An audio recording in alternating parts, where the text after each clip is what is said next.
Welcome to the Health Revolution, the program that shows you how to have a life of vibrant well-being. In a world full of noisy health trends, we bring you clarity. We reveal the science-backed strategies that truly work in a sea of fads. We explore the physical strength, emotional resilience, and mental mastery. These are the keys to an enriched life. Join us for inspiring interviews with champions who've conquered life's health challenges. Are you ready to unlock your potential to live with vitality and purpose? Then join the Health Revolution. I'm your host, Adriana Morrison, health and fitness expert, speaker, and a mom who understands. Let's embark on this transformative quest. Together, we're about to change the game, starting now. The information provided in this show is intended for educational and entertainment purposes only. Viewers should use their own discretion and consult with a healthcare professional for personalized guidance and recommendations.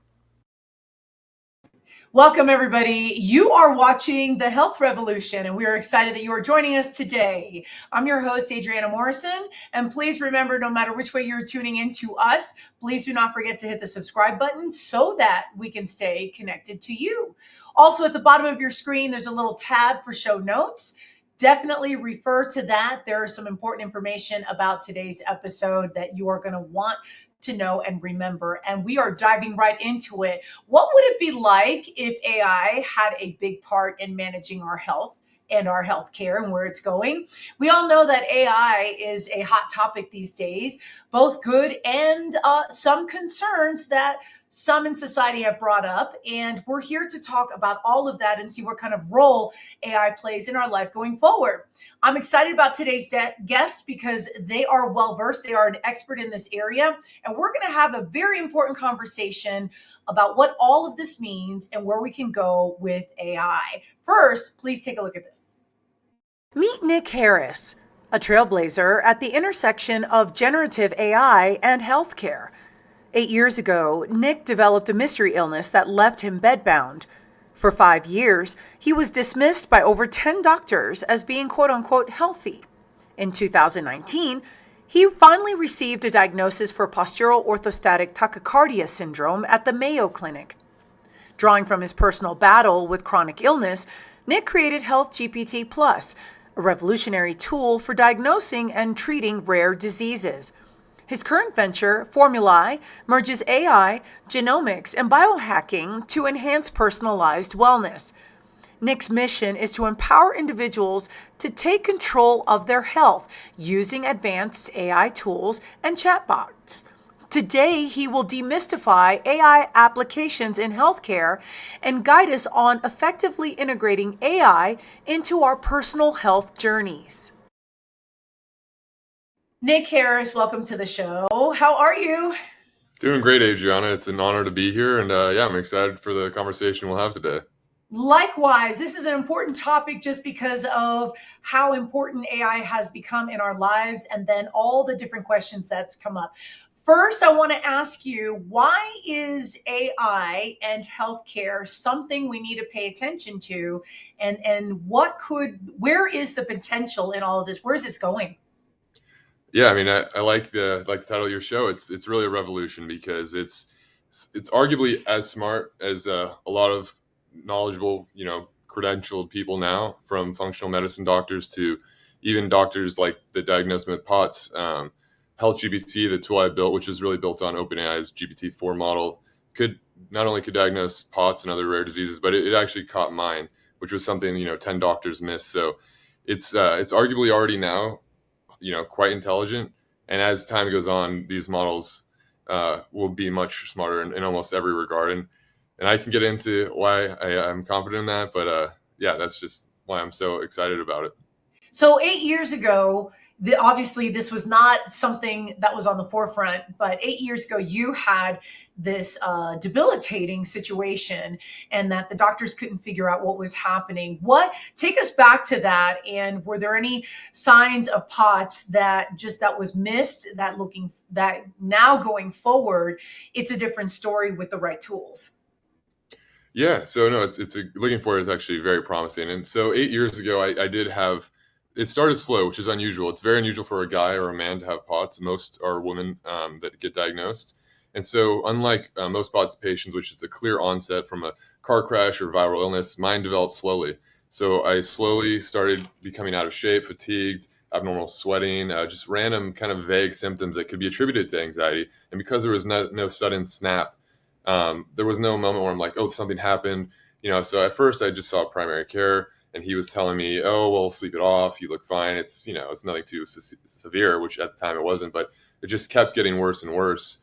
Yeah. So as my health kind of regressed, at the same time, I was tinkering around with kind of the precursor to the modern chatbots we know, like ChatGPT, Claude, some of these other ones, which was a model called Da Vinci by OpenAI, the parent company. And at the time, I was playing around with it to do my own symptom checking. So I would basically prompt the model to analyze symptoms and do things of that nature, and did not get POTS because these early models were quite dumb. But I did see potential in them, so I was always messing around with them, learning about my health, learning about symptoms, learning about diseases, kind of using it as a Google replacement. And so, unfortunately, it didn't catch my POTS at the time because I went to Mayo and they luckily found it. But had I had ChatGPT then, I would have been able to catch my POTS much early, if not like instantaneously. So this really put you out of commission for a period of time, would you say? Oh yeah, it was quite debilitating. I was bedbound, and POTS is quite vague, and most people have tachycardia. That's like the main symptom, but the syndrome, the S in POTS stands for syndrome, which is a cluster of symptoms. And so people have brain fog, digestive issues, abnormal sweating, hypersomnia, and so the symptoms can expand much more than just cardiovascular issues. And so the biggest one I had was hypersomnia. So I would sleep 12, 14, sometimes like 36 hours, and then just constant brain fog, lack of energy, lack of motivation, word finding difficulties. So it was hard to just speak even at times. So it was very debilitating. So as you were the rehab portion, as you were able to improve, and once you healed completely, what was it? How did you utilize your experience to really harness on AI and just marry the two together?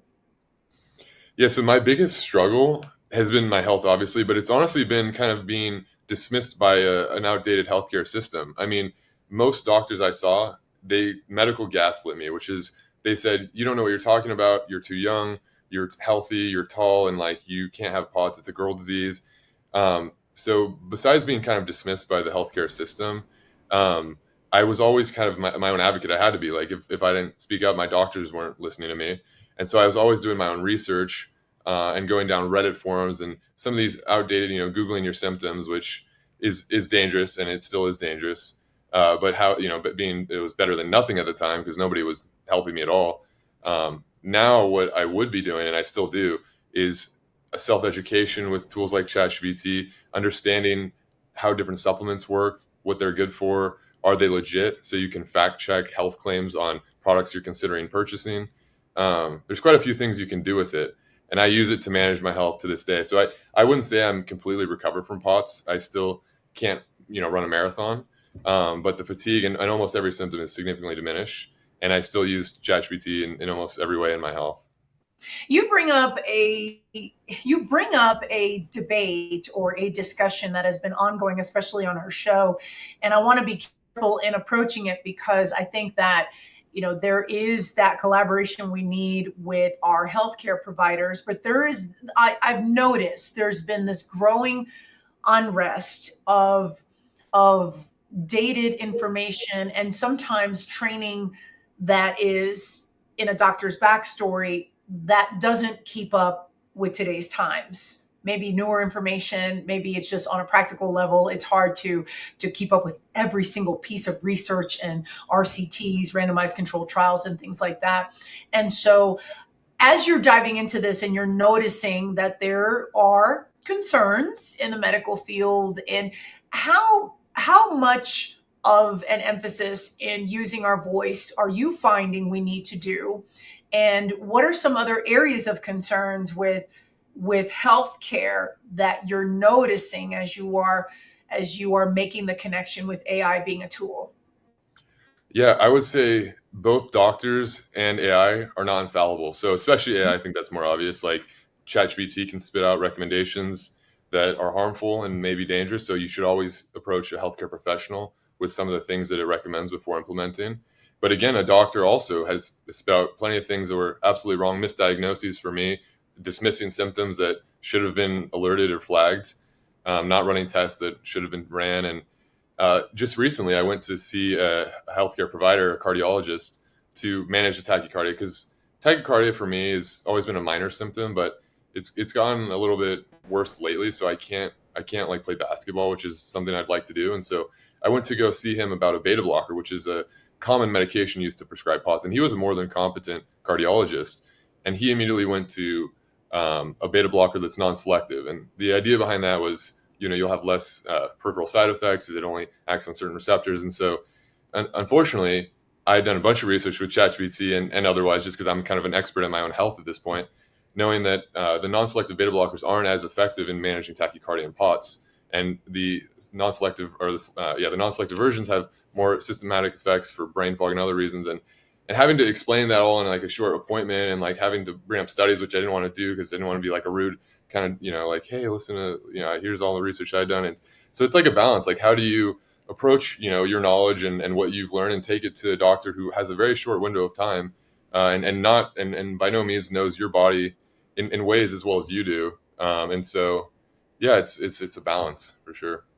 You bring up a good point, in that we have such a limited time with doctors, and it just varies from one doctor to the next because of practice, of just how their clinical practice is run, and all of that. What was it like to lead the conversation, and how did you carefully navigate with using your voice so that he could hear you? And then what were your takeaways from that you're using now these days? Yeah, yeah. I said I would say I tried the like the friendly, and I was always friendly and respectful, but you have to be an advocate for yourself, because oftentimes doctors, they some of them, very few, but sometimes you just get one that has an ego, and they're they've been doing their 4 years, and they just kind of don't want to listen to you. They think they know what's going on with you. And so even if it's a little uncomfortable, you need to get outside your comfort zone and speak up for yourself at all costs, really. So then, with your takeaways, and this being an unlocking situation of a new path of managing your care, obviously, I'm getting the impression that you're now optimistic about your options, and then going forward. And then, what was your vision at that point with doing something about better managing your healthcare? Yeah, I mean, I've always been an advocate for my own health. Even before I had issues, I was always an advocate. I consider myself a biohacker. It's actually part of the title of the book. Somebody just trying to optimize my health in all aspects. Even when I was healthy, I always felt like I could be healthier, like clearer memory, or clearer just cognitive abilities, better memory, more energy. And so I'd always been an advocate, and I've always used whatever tools were available to manage and improve my health. So at the time, like I said, it was Reddit, Google, whatever forum I could find. But now those are kind of the tools of the past. And I would say ChatGPT not only provides instant responses, which Googling, you have to find the right thread or the right Reddit forum and make sure the author of that comment seems credible, and maybe fact check their profile. Now you have somebody, GPT-4, which, by the way, is free now for all users. Even if you're on ChatGPT free plan, you have access to literally the smartest model in the world. So yeah, anybody at any time can log into ChatGPT for free and have pretty much on-demand access to a genius in all regards, but especially in healthcare. And in fact, there are certain benchmarks that I highlight on my website, elevateyourhealthwithai.com, and it talks about GPT-4 in medicine. And there's studies that side by side compare GPT-4's performance to doctors' performances in diagnostic tests and all these different benchmarks. And in almost every case, GPT-4 outperforms doctors, even the older versions of GPT-4. And GPT-4 has iterated a few times now, and it's only gotten smarter. So Let's back up a little bit for the viewer who is trying to play catch up with technology and the advancements that's happening. Can you explain ChatGPT? yeah, so ChatGPT is an AI chatbot, and it basically was trained on the entire internet. And so it doesn't really have a database like you'd imagine, like Google Maps or something, where if you search a restaurant, it's pulling from a database where it's like, okay, here's a local restaurant. It's literally trying to guess the word that followed your question. So if you said, what does fatigue mean, or what's the definition of fatigue? Because it has read so many blog posts or medical journal articles about fatigue, and it got this vague idea of the words that likely follow your question. It can respond now to almost anything you ask it, not pulling from a database, but referencing its training data and finding the statistical similarities in your question versus the questions that it was trained on. So it's really predicting words, almost like numbers, but it makes very coherent and educated responses, even though it doesn't really know what it's saying. What does it mean to be a biohacker? That's a good question. Technically, it means to hack your biology. I think there's levels to it. Some people might say fasting is a biohack. Sauna is a biohack. Supplements are a biohack. But it gets much more extreme than that. I mean, I've done quite a few therapies, from hyperbaric oxygen, where you go into a tube and they pressurize the air and the oxygen permeates deeper into cells. And then there's just like peptide therapies. And it can get even into CRISPR and genetic engineering. And so I would say I'm a moderate biohacker, but I go to the biohacker conferences. I take quite a bit of supplements, and I'm always looking to improve my health. Yeah. So one fun fact about you I didn't know until just before today is that you're a twin. Yep. And I'm curious, in the level of biohacking, if that was an extra baseline tool for you, because you have somebody who you share DNA with very closely, to say the least, and that what you were going through, I'm going to assume that your twin brother didn't necessarily go through exactly like you. And so were you able to better compare and contrast against what his functioning movement is throughout life? Did you find that was easier for you, or you were still able to do that biohacking approach and understand your body way more than ever before? Yeah, so we are identical twins. We have the same genetics, but he doesn't have POTS. And it just goes to show you how much of your health is outside your genetics. But it was nice having a twin so that I could kind of compare, we have similar lifestyles. What is normal for me? Like how much should I be able to run given we both exercise the same amount? Like how much sleep should I be getting given that we have like the same routines and eat the same foods? So it was nice to kind of compare baselines.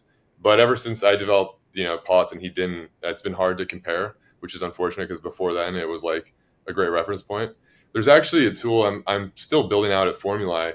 I don't know if we'll launch this because there's some data sensitivity issues, but I think finding your health twin, whether it's a biological twin like mine, or somebody who has the same symptoms, the same triggers, like if you both have similar symptoms, they get worse in certain environmental conditions or heat or cold, maybe caffeine makes it worse. But if you can find a health twin or someone who has the same symptoms, triggers, progression of your symptoms, and responds to the same treatments or supplements, it kind of takes a lot of guesswork out of your health approach. So it is a feature I've looked at building. I actually will probably release a blog on Elevate Your Health with AI about this. But I think if you can find your health twin and you match with someone who has the same responses to similar supplements, similar symptoms, similar goals, you can kind of collaborate and say, okay, this person tried this supplement and it didn't work for them. So why would I waste my money on that? Like, he is very similar to me in all regards. Maybe I shouldn't waste time trying to take what didn't work for him, or I should try that worked for him. And was it helpful? I'm going to assume that it was helpful for him to see how you were handling POTS, and then there was probably preventative elements that he had takeaways with to better manage his care. Were there things to be on the lookout for on his end, watching you experience what you did with your health? Was that something that it was his takeaway and he could better look at how you were biohacking and taking charge? Yeah, so I've experimented with every diet. I've experimented with nearly every supplement.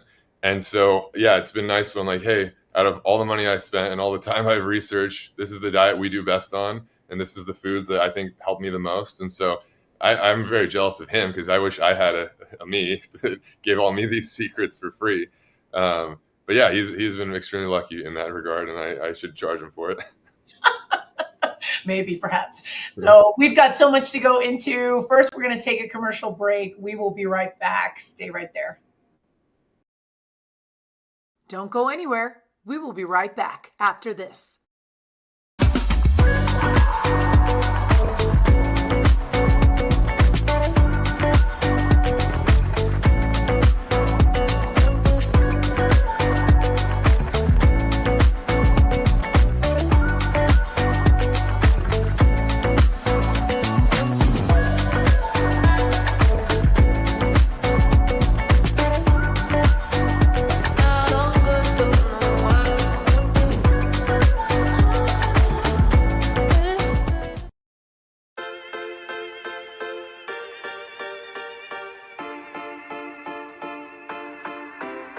Hey everyone, Adriana here, and welcome back to Fit Bites. Today, let's talk about the benefits of getting natural sunlight for vitamin D and how to do it safely. Vitamin D is crucial for bone health, immune function, and mood regulation. One of the best ways to get it is through sunlight.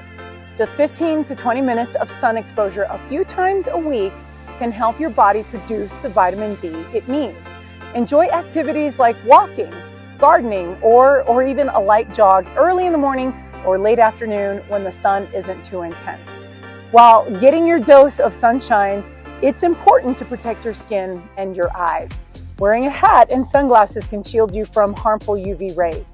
Don't forget to apply a broad spectrum sunscreen with at least SPF 30 on exposed skin. So remember, too much sun can lead to skin damage and it can increase the risk of skin cancer.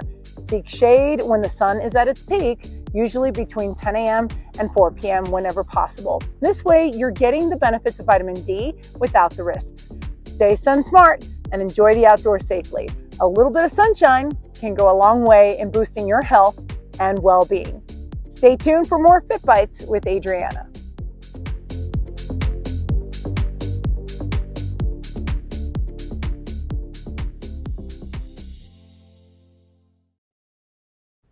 Welcome back to the Health Revolution. My guest today, Nick Harris, AI expert, and we are talking about how can AI manage our healthcare going forward and into the future, now and in the future. And Nick, before the break, we were talking about your particular journey, how it inspired you to really delve into the elements, the benefits of AI. And at the same time, I got to tell you, there's a whole lot of fear and concern about AI taking over the world and how artificial intelligence is going to run us like robots and all of the things. And I'm sure you've heard a variety of different concerns that people have brought up. Can you take us back a little bit about artificial intelligence, the general benefits that we're seeing, and can you debunk some of those fears that have come up in conversation?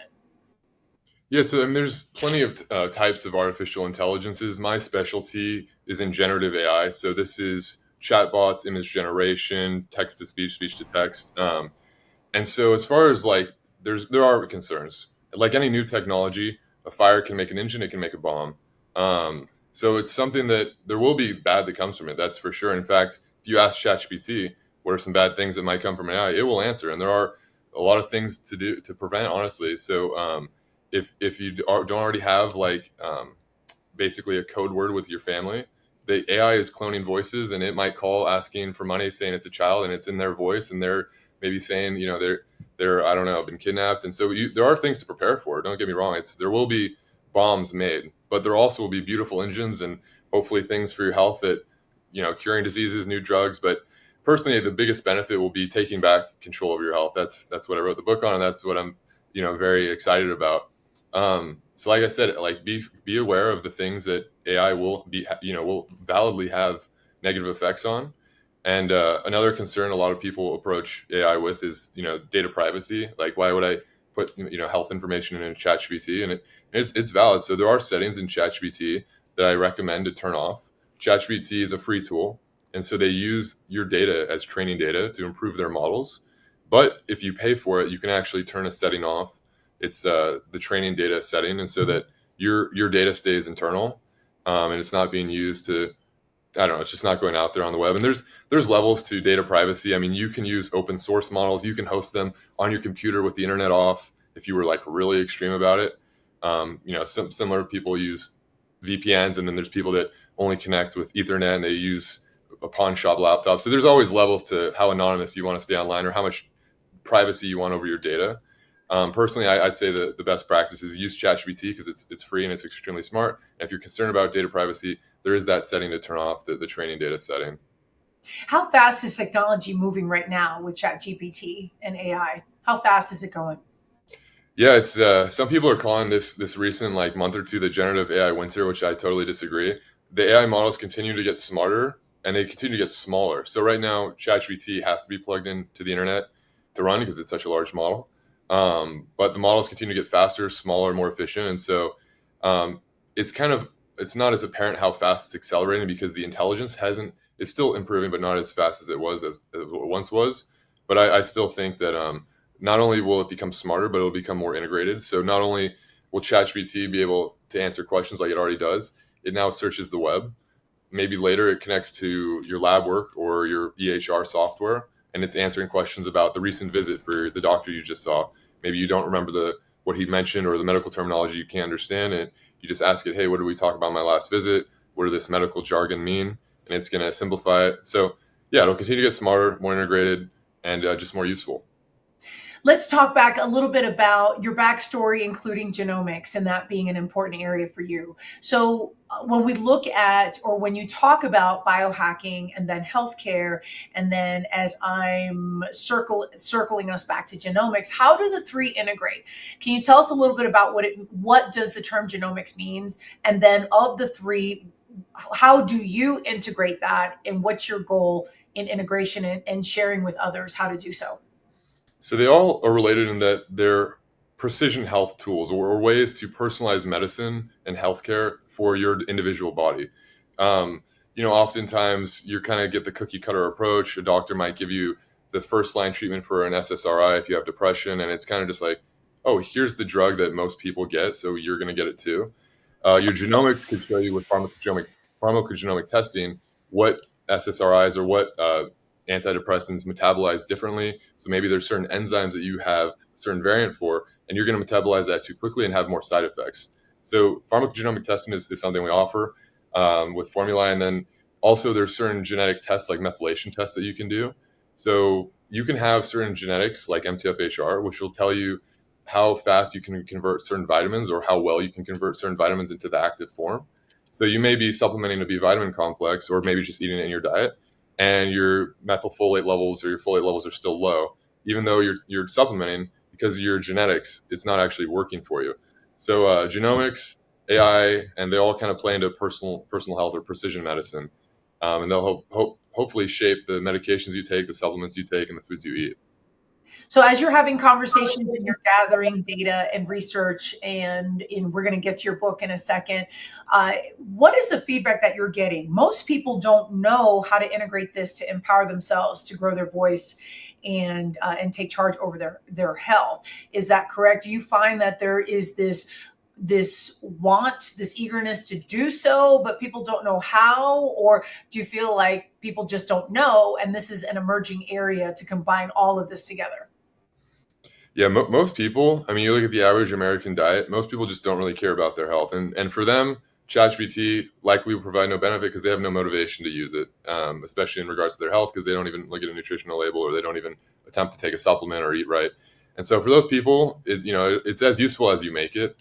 And so people that are biohackers or people that are nutritionists or people that weightlift or anybody who cares about optimizing their fitness, their cognitive abilities, biohackers, longevity enthusiasts, those people will see the most benefit because they have the will and the motivation to play around with it, to see its limitations, it's kind of like a sport. It's something that you need to open up and try out and see how it works. And you'll be like, oh, can I do this? And maybe an instrument might be a better analogy because it's something that you play with and you get better over time. And to utilize its full potential, you really have to just experiment with it. So as you continue to do a deeper dive with this, you then got involved with, or you are now involved with Formulai. Mm-hmm. And talk to us a little bit about that. Was that the next lead in to that? Was that your next step in taking this role and just really running with it and just having that mission statement of, let me share this with as many people who see this as a benefit as possible? So HealthGPT was a startup I had before Formulai, and it was a rare disease diagnostic tool. There were some other tools that we had, and it's a huge legal liability to provide medical advice, even though it's a symptom checker. That's what it was classified as. And so symptom checkers like WebMD aren't actually medical devices because they say this is a tool to take to your doctor, so it's not practicing medicine. But I didn't want to take that legal liability. I had some bad feedback from people that kind of threatened to sue, and so I spun that down. I realized, okay, the medical field is the slowest to adopt change besides maybe law or finance. And so the wellness space is where people like biohackers or longevity enthusiasts will take Well, first off, there's just no legal implication because wellness advice is much lower risk. Like I'm not telling someone how to cure their cancer or whatever, the ChatGPT at the time could have spit out. So the wellness space is the way for me to kind of apply all the learnings I had and all the benefits of HealthGPT, my original startup, but now integrating it in a way that can reach more people and is honestly more applicable to more people with less inherent risk. So HealthGPT was first, and then Yep. Formulai. So that Formulai was an extension or became an extension of HealthGPT. Yeah, I mean, separate entities, but yeah, my knowledge carried on. So I co-founded Formulai, and we had a genetics lab that I had a connection to that we partnered with, and so it all kind of just fit together. So let's talk about your book. And your book is called Elevate Your Health with AI. At what point in time did you decide, let me go ahead and put pen to pad? I'm going to put this in a book, and then let it be available. Talk to us a little bit about the backstory. Yeah, I mean, I've always kind of coached people on how to use ChatGPT, and I see people on Reddit asking questions where I'm like, at some point, I was just answering Reddit questions with ChatGPT answers. Like I'd go on Reddit, someone would ask some question, I'd paste their question in ChatGPT, and like I'd paste it like, here, like this could have been answered by ChatGPT way better. Why are you asking in Reddit this? And so yeah, I was just kind of realizing most people don't see its potential, and I really wanted to do this to educate people on how to use it in the areas that I didn't want to take the legal liability for with HealthGPT. So I have a whole chapter about how to use it for chronic diseases and mental illness. Something that ChatGPT and OpenAI is now taking all the legal risk, and I could still and it's still highly intelligent and applicable to use with chronic diseases and mental health. But now I could just teach people how to use it, and I wouldn't have to get sued or deal with any lawyers. So it was just a way for me to help people without having a huge headache. What are you finding with chronic diseases that is maybe that you didn't know before diving into this? What is the overall takeaway or the type of relationship we have with chronic diseases that we need to be aware of? Yes, I mean that's a good question. People that are unsure if they have a disease or are wondering maybe they have lingering symptoms and they're not sure what to do, ChatGPT I think has the biggest benefit for those people because delayed diagnoses and just even having a late diagnosis on any real issue, like maybe you've had a pain in your chest and you're not sure if it's normal, just double checking like certain things and getting to the right doctor quicker, the right specialist can have a huge benefit for anyone. But for people that have mystery illnesses like I had, it really is like an advocate for you. It's a second opinion. It's someone there always to listen and to educate you and empower you really. And I honestly think it'll save quite a few lives just for the people that use it. Describe a hidden gem in your book. I mean, there's several gems how you are explaining in detail, but what's another area we just in societal just overall in society that we don't realize? So you talked Yeah. about chronic diseases, but what's another area in the book that you like to cover that most of us don't know about?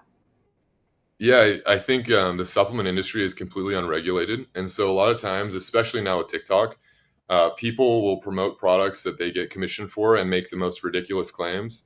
And so, there are websites like Examine that now paywall most of their site that will kind of fact check supplements or any medical device or product that for your health. But ChatGPT can fact check any supplement claim, and you can ask it, hey, how proven is this ingredient? Or here's the supplement. You can even upload a photo of the supplement label or the entire website with all the claims you made. You can say, hey, this supplement's selling for $60. Here's their ingredient panel. Is this actually doing what it says it does? How proven are these ingredients? Is this a good price point? And so I think it guides all my purchase decisions. And if you don't use ChatGPT, I highly recommend you check out examine.com, which will fact check supplements and tell you all the clinical studies behind supplements. But I think the supplement industry has filled with scams. A lot of people get scammed, and it's honestly like super dangerous too. So use it to fact check. What's been your feedback that you've received from healthcare providers who've come across your book and the merging of healthcare and AI? What have you been hearing? It's been mixed. I mean, most people they say like now it's doing much better. Before when I had HealthGPT, almost all the feedback was negative. Even when GPT-4 was initially rolled out, they studied on medical benchmarks and it performed phenomenally. Most doctors they just can't accept that an AI is intelligent, like especially a few years ago. it was like, there's no way this thing is going to do anything in the healthcare field. So now doctors that are open-minded and have like a very empathetic attitude towards patients, they're like, anything that will help you, I'm all for, but then there are still doctors that are very pushing back against it. And of course, it's important to note that it appears as though there's this growing increase, although it's maybe not as fast as we prefer, but growing increase in that percentage of doctors who are trying to be optimistic and that are trying to stay with the times and understand that, the old textbook approach maybe historically is not working anymore. And so for those doctors that you've come across that are open-minded and are looking at all the tools that are beneficial to the patient and how they can assist the patient, what are you hearing from them? It's interesting because I don't get to have too many conversations with them, even though I have a doctor on the team with Formulai.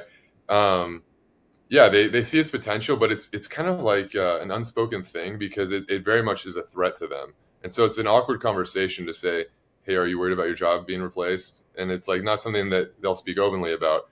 And for a while now, there's been tools to support doctors called clinical decision support systems. And these are softwares that doctors would open up in a visit and maybe get more information about a patient or diagnosis or any sort of disease.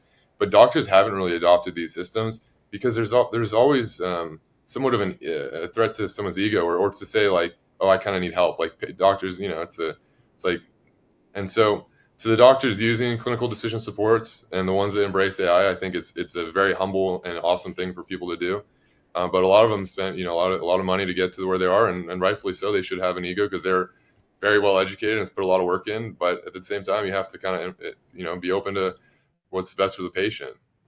Yeah, I kind of wonder now that you're saying this, and I've got to ask you, I wonder how much of an impact it's going to have in terms of residency, in terms of med school, and just what is being taught to doctors, what is being represented as a staple research data information. I wonder how much of a role this is going to play going forward with how doctors, as their would-be doctors entering med school, and so forth. What's your take on? As I'm asking you this. Yeah, so there's a great website called willrobotstakemyjob.com, and it ranks the automation risk of certain professions, and radiology ranks super high, and then certain audio, I forgot the name for doctors that deal with ears and audio, but those actually rank very low because it's a physical in-person job that involves a lot of tactile feedback and dermatology as well. But yeah, so how it'll change medicine and med school, I think certain specialties, hopefully the doctors teaching those specialties will say, hey, this specialty might not look the same in a few years. There's actually a tool I'm building. I don't know if it'll ever get launched, but I live in Arizona. It's a medical school, just got launched here at ASU. And Accelerant Ventures is owned by one of the guys on the team, and he has connections to med school. And so I think AI, one of the tools we're building, will help empower students. We're making a chatbot that allows doctors to interact with simulated patients. So a chatbot that is basically a clone of somebody with coronary artery disease. They present with their symptoms. We give them a name and a background so they can have a virtual visit with a patient that doesn't exist and kind of have training on this AI, patient with cardiovascular issues. So I think it's going to be very helpful in education, actually. So presenting with different scenarios so that doctors have more exposure versus, real life patients and honestly, that sounds fantastic. So then that means more knowledge, more applied knowledge being power, so to speak. Yeah. And another great use case I just heard of today, someone was saying there's a stat, like a lot of nurses who, come out of medical school or their nursing school and they get dealt with a trauma in the hospital. Like it happens all the time where something very, it's a gruesome crash or some sort of like domestic abuse, child abuse even. And you see these horrific things, they just quit and they'll quit medicine or practicing nursing permanently from one bad experience. But simulated interactions with fake patients kind of desensitizes them to some of the traumas that unfortunately they'll have to experience on their job. And so hopefully it reduces burnout. It gives people kind of like a wall between the trauma they're dealing with and their own mental health. Yes. And so and I could see how this could really open up that when you say desensitized, it would no longer be a shock to those who are practicing, who are in urgent situations to better, so that way it just better prepares them to handle and be level-headed with that. That's Yes. fantastic. We have more information to go over. First, we're going to take a break. Stay put. Don't go anywhere. We will be right back after this. Thank you so much for watching The Health Revolution. Our show is growing, and it's all thanks to viewers like you. No matter how you found us, please hit the subscribe button so we can stay connected and continue to deliver amazing content to you. We can take our own health into our own hands. Okay, so we'll kind of expand on that. So I take a lot of vitamins every day.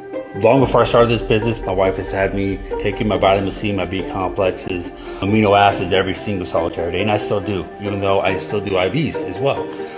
But when you take vitamins orally, you get 15 to 20% of them. Some people get less because they have autoimmune issues. Some people have a lot of inflammation issues, whatever the case may be, so they don't get the absorption that they need to be getting. So they don't get their immune system built up. Doing the mobile IVs, I'm able to take your immune system, I'm able to naturally boost it.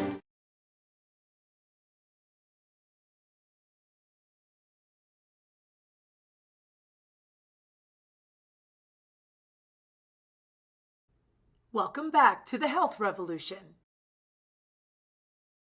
Our guest today, Nick Harris, AI expert, and we are talking about, can AI help to manage your healthcare? And Nick, before the break, we were talking about some of the different ways in which AI is starting to impact the medical community in very beneficial ways. And I'm curious to ask you, how do you ensure the accuracy and the reliability of AI-driven healthcare tools and just all that you're doing to help move the needle forward with this being a benefit? Yeah, so I actually have a whole chapter in the book about that. So how well you ask the question to ChatGPT will greatly impact the output you get. And so it's actually like almost a school now at this point. It's a field called prompt engineering. And there are tricks I go into in the book. But as far as improving the accuracy, I would say always use the smartest model available. Right now it's ChatGPT 4.0, which is their newest model, and it's free for everyone. But besides that, you want to use the best prompting practices. And so I go into these in the book, but some of the most important ones are giving it comprehensive information. So if I say, do I have cancer? Yes or no? It's probably not going to answer that now. It probably would have in the early days, and it would just guess yes or no. And it has literally no information. And so the accuracy is obviously 100% incorrect. But if I were to give it not only my full medical history, a detailed description of my symptoms, maybe feedback from the doctors that I had seen, like this doctor ruled out this condition. So some of the prompts I give ChatGPT are quite literally essays, like 10 minutes of me speaking to ChatGPT because it has the speech to text button. I will talk for 10 minutes before I hit the ask button, giving it as much relevant information. Because like I said, if you give it one sentence, its output will be wrong. So besides giving it comprehensive information and using the smartest models, you want to, there's been a phrase in this, delay the question. And by that, it means don't ask it immediately, do I have cancer? You want to say, here are my symptoms. Help me refine what information I haven't included. Ask me follow-up questions first. So now it's going to say, do you have this symptom? Have you had this test? Did you see a specialist yet? So delaying the answer or delaying the final question until you've had almost a full conversation with it is another great way to improve the accuracy of its response. So I've heard of different tactics or hacks about setting up your question for ChatGPT, and I'm curious if you support this, if you tell it that it is such and such expert, like act as you are a da-da-da-da expert. Yeah. And so does that mean, do you have to set the tone before you begin your question so that it already is wearing that digital hat? You don't have to do that. Okay. Arguably early in the back in the day, it kind of helped. I would argue at this point it doesn't do anything. In fact, it might even hurt it. The more instructions that you give it that are irrelevant. So if I say, pretend you're a doctor, answer with all caps, and I just started giving it all these extra instructions, it's the more things you ask it to do at once, the more things that it might mess up. So delaying the answer or the question to the longest possible point kind of entails this, but it's only give it one question at a time. But if you ask it to do multiple things, embody a doctor, analyze a symptom, figure out what are the possible conditions related to the symptom. Like you want to do one step at a time. And and so I wouldn't actually ask it to fake a persona or some of the other TikTok trends. OpenAI has released their own prompt engineering guide, which you can just look up. OpenAI prompt engineering. It's the parent company to ChatGPT, and there's various nonprofits like LearnPrompting.org is another one that talks all about the best, most proven strategies to prompt ChatGPT. What are some examples of questions? And I know now this would be personalized to different scenarios, but can you give examples of questions that are helpful to ask for someone who really wants to do what you've been doing, integrating this in their healthcare and empowering their voice? What are some example questions that we could ask? I literally have so many. That's a great question because, yeah, it would definitely depend on who's approaching ChatGPT. So if you are just a nutritionist or you're interested in nutrition, you can use it to write meal plans, to make exercise plans. If you have a chronic disease, you can understand the different drugs that are used to treat it, maybe emerging drugs that are not as proven and the side effects that are involved with those drugs. So yeah, it's going to completely depend on what's the reason you're using it. But I'd say they generally fall into understanding treatments, understanding interventions, so diet, lifestyle, exercise things, giving ideas for workouts, meal plans, understanding like your condition, understanding your symptoms, understanding why your disease exists, how does it actually work. So it's a great educator. I mean, yeah, there's just so many things. It's actually limitless what you can ask it. What are your contributions through Formulai and HealthGPT that help to ensure data privacy and just helping to ensure that best practices are in place? Yeah, so it's a good question. We are not using ChatGPT. We're using GPT-4o Enterprise, which is the business to business provider. And so in that way, we actually don't, we give the data OpenAI because they're the one that hosts the model, but they don't sell the data. They don't use it to train their models internally. So being a business enterprise, we don't plug in a ChatGPT. We don't have the data that's like our data is not being used to train their models. Um, yeah, and so we don't sell the data. We don't do any of the funny business. But it is a valid concern. Where do you see things going with Formulai and then HealthGPT? So yeah, HealthGPT is spun down, and it's really kind of turned into the book and just kind of educating people on how to use this for chronic diseases.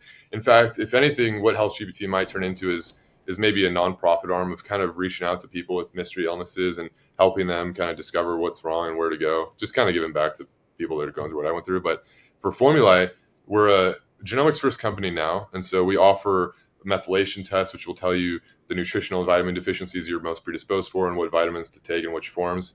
We offer a novel test, which we're really the only ones doing this well. It's a test called a polygenic risk score. And for women over 40, really anyone interested in longevity, a polygenic risk score test will tell you the diseases you're most likely to develop based on your genetics. And so some diseases aren't as genetically linked, but some are very genetic.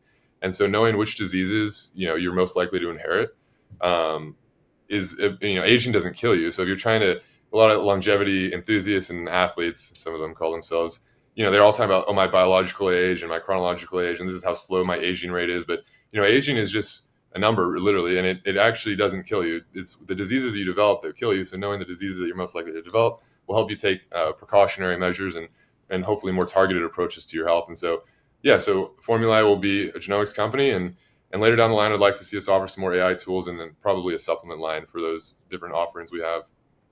We're going to take a quick commercial break. We will be right back. Don't go anywhere. We will be right back after this.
Welcome back to the Health Revolution.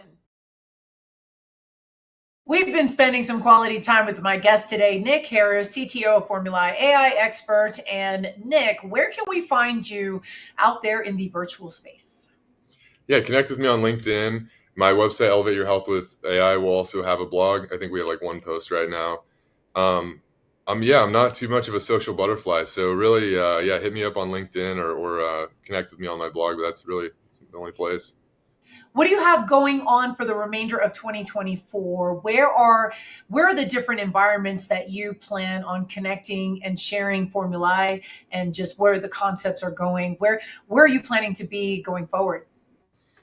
Yeah, I want to get much more involved in the longevity space. I think it's a trend that's been growing exponentially, and I think the longevity space is most interested in some of these more controversial technologies. Like I've noticed that the chronic disease community is actually quite reserved and pushing back against, because to be fair, even me, like, you get so many promises from different companies that this will cure disease, or this clinic will cure disease, and so you're kind of like just overwhelmed. And the longevity clinic, though, has been so open to AI and these tools. Biohackers longevity space is kind of like where I really feel at home in. So hopefully I'm kind of in that world a little more. Do you plan on being a part of any type of speaking engagements, or just in different arenas where you get to share the message? Yeah, I mean, I'd like to. I've always been very camera shy, and so this is actually one of my first times ever really being on camera. And so I guess it's probably something I will do again, hopefully. Yes, absolutely. And you know what? It's a sign of things to come. So I want to share that. And then, Nick Harris, you've been amazing today. This is a wealth of information. And what would you tell, one last question for you, what would you tell the viewer who's a little apprehensive of AI, but they really see and they're hearing the connection with managing healthcare in a very good way?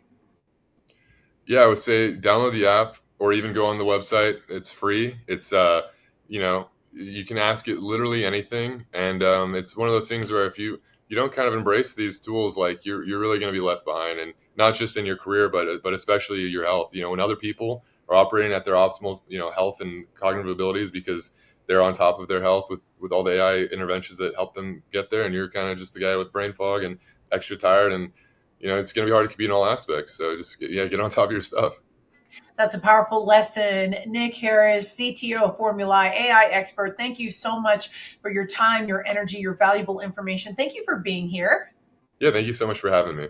And for all our viewers, you can find us on the web. Our website is thehealthrevolutiontv.com. We are starting season 3, so updated information is what you will find. You can always send us an email for any show information ideas or show episode ideas you would love to see. You can also subscribe to our newsletter. Upper left-hand corner, you'll see our QR code. Feel free to grab that quickly. And then, of course, as always, we are on E360 TV, specifically the Achieve TV channel, Tuesdays and Thursdays, 10 a.m. Pacific, 1 p.m. Eastern, every single week. Thanks to our sponsors for supporting our show. And that is all the time that we have. Until next time, please take care of yourselves. We will see you soon.